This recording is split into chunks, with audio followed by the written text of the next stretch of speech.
Now we are going to continue with Mustafa Çelebi. He studied in Mimar Sinan Fine Arts University. He is studying in the urban planning department. He carried out a piece of research on refugee camps. He is going to talk to us about the memory of place and an irrigation dam story. And today he is going to talk to us about his study on dams. Hello, I believe that in this session everybody will be talking about their villages. I will be talking about my village as well. But when I made my research, I'm getting out of the village. I'm going to the plains, highlands, and Ardish, central Ardish. This is my first research, so I'm quite excited. I would like to thank Hrant Dink Foundation and Besin Acan, my professor, who helped me with my thesis. They helped me a lot. Today I will be talking about places, and through places I'm going to interpret the social life before the genocide. Golafraka will be one of the name of the places that I will be using, and I'm going to talk about my own village, my own personal story, because this was where I was raised. When I started working on urban planning, I realized that places actually mean something, and this is what I saw when I was making my research as well. There was a Kurdish woman who told me the following, which means if these stones could speak, they would tell us so many stories, she said. Now, the name of the place, Golafraka. But how did it happen? Let me talk about the names of such places, because they all have certain meanings. Golafraka has a quite tragic story. This is the lake that I will be talking about. This lake, I will be talking about its history, but first of all, where does the name come from? Sedat has a book on it, Zilan Massacre. He's talking about that in detail, but an interviewee told me this. In 1930, the Kurdish people in Ardish, they rebelled against the state, the villagers from Şehirpazar, the summer quarters. They went there for their goats and sheep. In 1930, when the state, the army attacked Ardish, the villagers on the mountains, they wanted to hide the pots that they had. They hid them there and they wanted to take them back later. Frak in Kurdish means pots. But they have different stories. So when they come back, they see that the lake has turned into a swamp, and they cannot find any of their pots. And the name of the lake changes. Now I'm going to talk about the geographical features of this place. This is Ardish.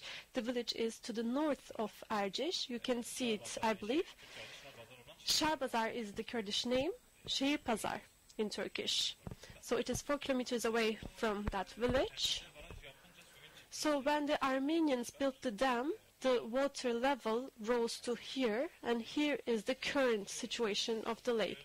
This image, I took this image from exactly this point of the lake. And the effect area of the lake is the the plain lands that you see here. Let me talk about the technical qualities of the lake, and then I'm going to talk about the social and economic life using this lake, through this lake, and the sunny days before the genocide.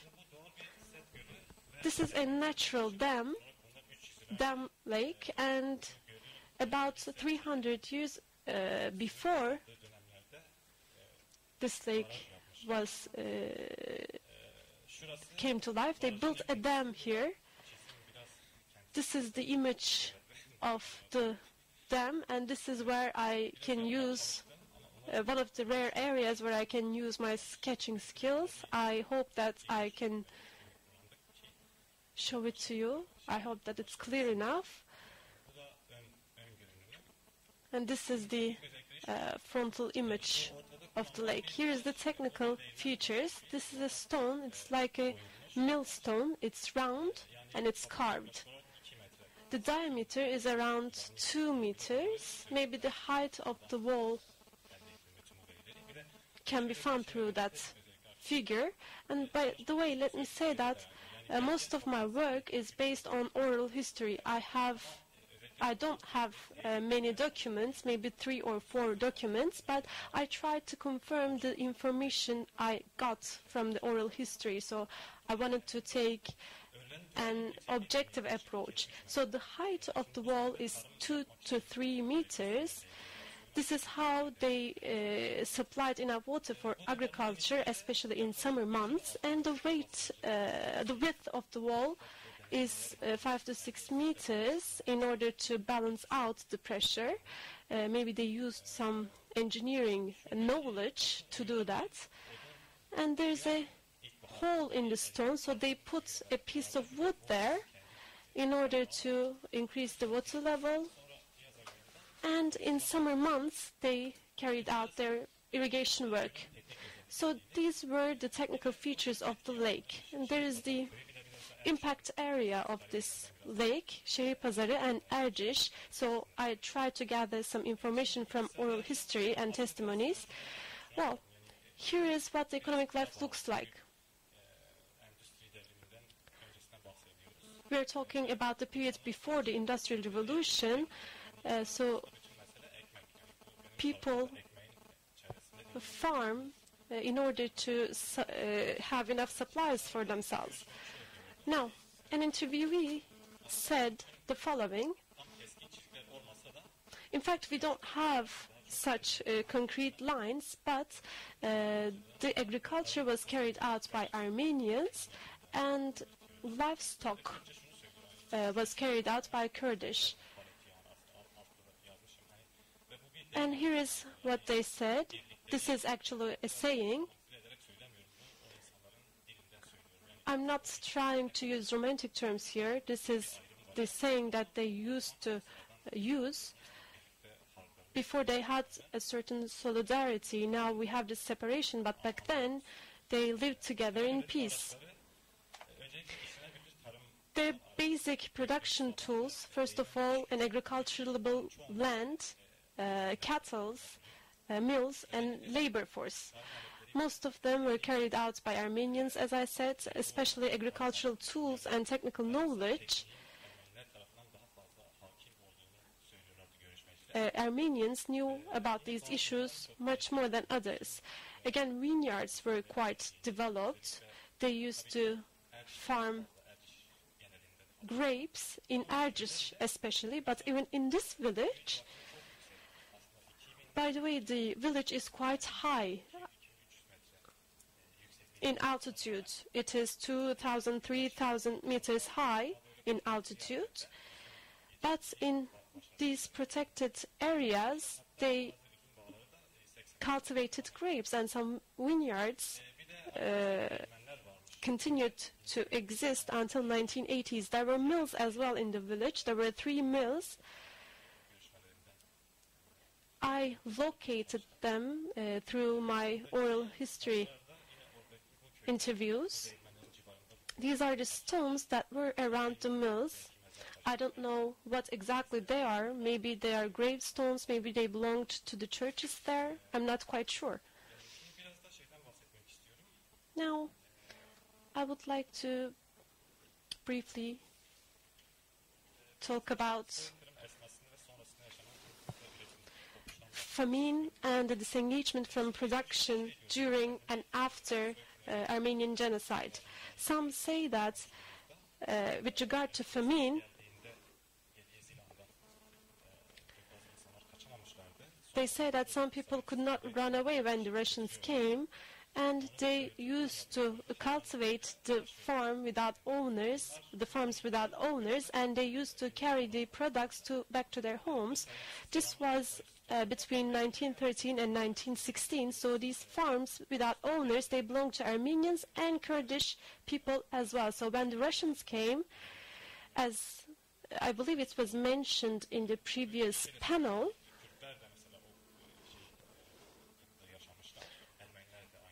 so the Kurdish people suffered from that famine as well, along with Armenians. So in every period of war, there were certain famines that took place. And one of the reasons for that is natural reasons. Precipitation, for example, there was not enough precipitation for 2 or 3 years. But genocide and war were among the reasons why there were such harsh famine. This is what the oral history told me. Another reason is the lack of transfer of technical knowledge. This is one of the results that I got from these oral reports, because a millstone, in order to be symmetrical, it needed some technical knowledge. So producing a production tool. Only the people that lived in villages, that lived in rural areas, could have, they could not have such information, such technical information, especially stone craftsmanship.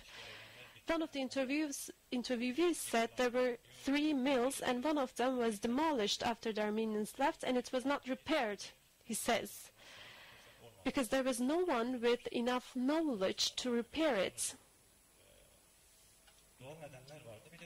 So I talked about natural reasons, and the modernization in agriculture was one of the reasons behind this disengagement from agriculture. So as mass production increased, they got disengaged from the agricultural work.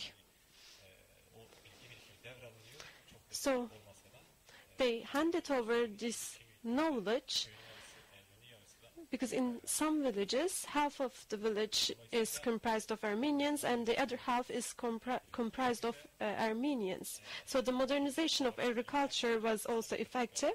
And as I said, every period of war brought along famine. For example, during Zilan massacre between 1934 and 1937, there was another famine, because the villagers were not allowed to do production. Thank you very much.